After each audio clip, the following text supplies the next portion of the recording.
أعوذ بالله من الشيطان الرجيم.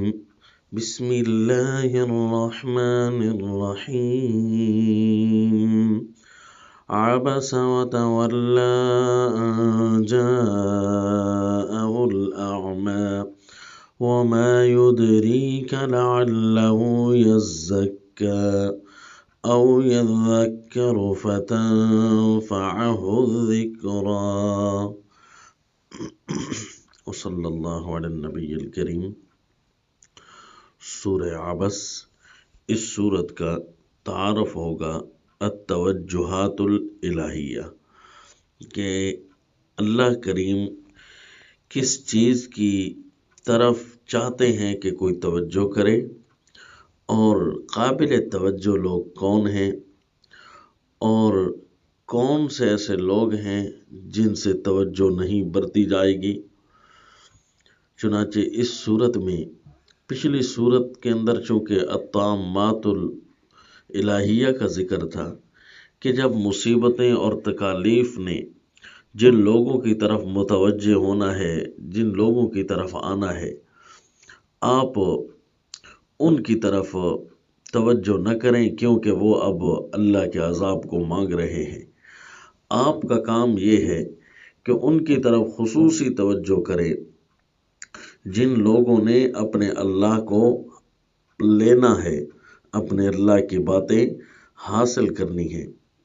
چنانچہ سورت کے شروع میں ہے، آپ صلی اللہ علیہ وسلم کو بتایا کہ جو لوگ آپ سے ویسے ہی دور بھاگ رہے ہیں، اما من استغنی فانت له تصدی، آپ ان کے پیچھے چلتے رہیں، وہ اور زیادہ دور بھاگیں. دین تو بڑا اہم ہے. اگر آپ نے ان کو تکلیف کر دی ہے، تبلیغ کر دی ہے، تو پھر یہ تکلیف نہ اٹھائیں کہ ان کے پیچھے بار بار بھاگتے پھریں، بلکہ ان کو جتنی ضرورت ہوگی تو وہ آئیں گے، کیونکہ انہیں پتہ چل چکا کہ اللہ کا دین یہاں ہے، سچی باتیں یہاں ہیں، اچھائیاں ساری یہاں موجود ہیں. ان کے برعکس کچھ ایسے لوگ ہیں جنہوں نے آپ کی تبلیغ سنی، پھر اس پر عمل کیا، مصیبتوں سے دور ہٹے اور آپ کے قریب آئے، تو آپ ان کو اور زیادہ متوجہ ہوں ان کی طرف. وَأَمَّا مَنْ جَاءَكَ يَسْعَىٰ وَهُوَ يَخْشَىٰ، جو آپ کے پاس بھاگ بھاگ کر آتا ہے، ڈرتا ہے، تو انہوں نے گویا نصیحت کو سینے سے لگایا ہے. تو فمن شاء ذکر فی صحف مکرمہ مرفوعۃ مطہرہ، تو قرآن خود بے پرواہ چیز ہے. اللہ اتنی بے پرواہ ذات ہے کہ اللہ کو کسی کی کوئی ضرورت نہیں، قرآن کو کسی کی کوئی ضرورت نہیں، لیکن قرآن خود بڑی اعلیٰ چیز ہے. جب اس کی طرف کوئی متوجہ ہو تو یہ سینے سے لگا لیتا ہے. مرفوعۃ مطہرہ، بہت بلند ہے، ہر رفعت پر موجود ہے، مطہرہ ہر طرح سے پاک ہے، مکرم صحیفوں میں، عزت والے صحیفوں میں لکھا ہے. یعنی قرآن پاک کے صحف کی عزت کی جائے. فی صحف مکرمہ، تو پھر جو جتنا قرآن کے قریب آئے گا اتنا اس کی طرف کتاب اللہ اور رحمت الہیہ متوجہ ہوگی. جبکہ انسان ہے کہ اتنا ناقدر ہوتا ہے، متوجہ ہونے والی چیزوں کی طرف توجہ نہیں کرتا، کہ اس کو اتنا نہیں پتا کہ ایک ذرے سے اللہ نے اس کو بنایا ہے.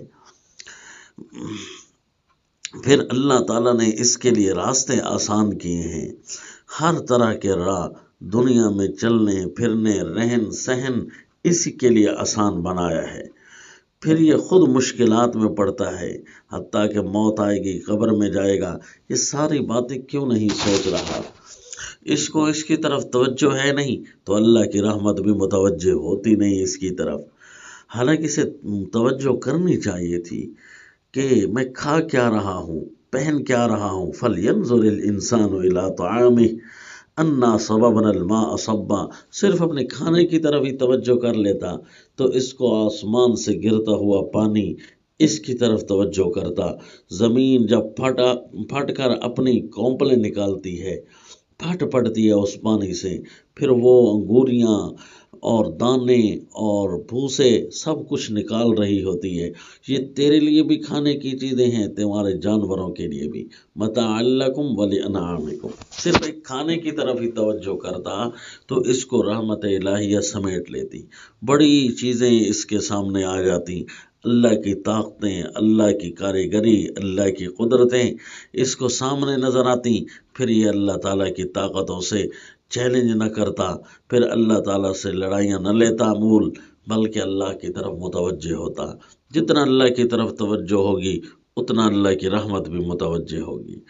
वरना तो दिन क़यामत उन्हीं के पीछे भागेगा जिनकी तरफ आज मुतवज्जे है अल्लाह को छोड़कर, तो वो इससे भाग रहे होंगे। यौम यफ़िर्रुल मर्उ मिन अख़ीही व उम्मिही व अबीही व साहिबतिही व बनीही, यानी पूरा ख़ानदान जिसकी वजह से वो अपने अल्लाह के दीन को छोड़ रहा है वो इसके काम नहीं आने वाले।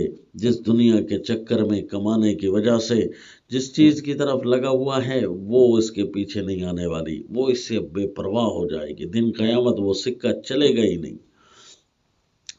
जबकि जो अल्लाह की तरफ मुतवज्जे थे, अल्लाह की रहमतें लेने वाले थे, दुनिया में एक एक बात अपने अल्लाह से ही लेकर चलते थे, अल्लाह के अमर को ही लेकर चलते थे, दीन से पूछ पूछ कर चलते थे, नसीहत को हासिल करके चलते थे। आज उनके लिए क्या दिन क़यामत खुशियाँ होंगी, वो जो हुई यौमइदिन मुस्फ़िरा दाहिकतुम मुस्तबशिरा, बड़े रोशन चेहरे बनकर कि हंस हंस कर पेश आ रहे होंगे, बड़े खुशबाश चेहरों में मौजूद होंगे। क्यों जी? कि आज सारी रहमत उनकी तरफ मुतवज्जे है, जबकि दूसरे उनके चेहरों पर तो गर्द व गुबार और जिल्लत और रुसवाई टपक रही होगी, क्योंकि उलाइका हुमुल कफरतुल फजरा, ये फाजिर लोग थे, ये काफिर लोग थे, इन्होंने अल्लाह के दीन को धुतकार दिया था। नौज़ुबिल्लाह। जो अपने अल्लाह के दीन को छोड़ता है बिल आखिर दीन उसको छोड़ जाता है, हालांकि दीन को तो ज़रूरत ही नहीं थी कोई। जितना भी कोई दीन इस्लाम को लेता है अल्लाह की रहमत उसे उतना आकर ढांप लेती है। हत्ता कि आजकल लोगों ने मर्जी का इस्लाम ले लिया, यानी सारे इस्लाम को तो नहीं छोड़ते लेकिन मर्जी का इस्लाम लिया है, तो असल इस्लाम फिर इनसे छूटता जा रहा है और असल इस्लाम इतना गुम हो जाएगा इनसे कि अब ये ढूंढते फिरेंगे नहीं मिलेगा। अल्लाह याज़ुबिल्लाह। मुल्कों के मुल्कों में इस्लाम असल ख़त्म हो चुका, क्योंकि इन्होंने इस्लाम की तरफ मुतवज्जे होना छोड़ दिया। लोगों को चाहिए मर्ज़ी का इस्लाम, इन्होंने सिर्फ 5 नमाज़ों के अंदर ही इस्लाम ढूंढ लिया, और वो भी मर्ज़ी की नमाज़ें, उठक बैठक हो, सिर्फ मस्जिदें बनाई जाएं, उसको नक्शो निगार किया जाए, बस यही चीज़ें इनको इस्लाम लगती हैं। बाकी न कारोबार में इस्लाम, न ज़ुबान में इस्लाम, न नज़र में इस्लाम। तो फिर जब सब कुछ इस्लाम छूटते जाएंगे असल इस्लाम इनसे गुम हो जाएगा। इस्लाम की तरफ इन्होंने तवज्जो नहीं की, अल्लाह का दीन तो वैसे ही बेपरवाह था, अल्लाह को किसी की ज़रूरत तो है ही नहीं। फिर अल्लाह का दीन खुद ब खुद बाहर निकलता शुरू हो गया। रसूलुल्लाह सल्लल्लाहु अलैहि वसल्लम ने फरमाया, दीन की हालत एक ज़माने में ऐसी हो जाएगी जिस तरह कोई अजनबी किसी शहर में आ जाता है। जिस तरह कोई अजनबी बन जाता है, दीन इस्लाम भी इसी तरह अजनबी होगा। लोग ऊपरी निगाहों से देखेंगे, अपना समझेंगे ही नहीं, नहीं भाई ये हमारा तो है ही नहीं, ये हमारे शहर का तो है ही नहीं, ये हमारे साथ आने वाला तो है ही नहीं, बस दूर से किसी अजनबी को देखा वो भी चला गया, ये भी चला गया। तो इसी तरह दीन को अजनबी बना दिया जाएगा। बदा अल इस्लाम गरीबा व सयऊद कमा बदा। शुरू में इसी तरह दीन इस्लाम आया था। रसूलुल्लाह सल्लल्लाहु अलैहि वसल्लम ने जब ऐलान किया, लोग ऊपरी नज़रों से देखते थे, ओ भाई ये तो हमारी चीज़ें है ही नहीं, ये काम तो करो नहीं, ये तो हमारे बाप दादा ने बताया नहीं। बिल आखिर अल्लाह का दीन फैला, लोगों ने जब कबूल किया तो फिर दीन आ गया। लेकिन फिर फरमाया इसी तरह लोग छोड़ना शुरू हो जाएंगे, अजनबी बनना शुरू हो जाएंगे।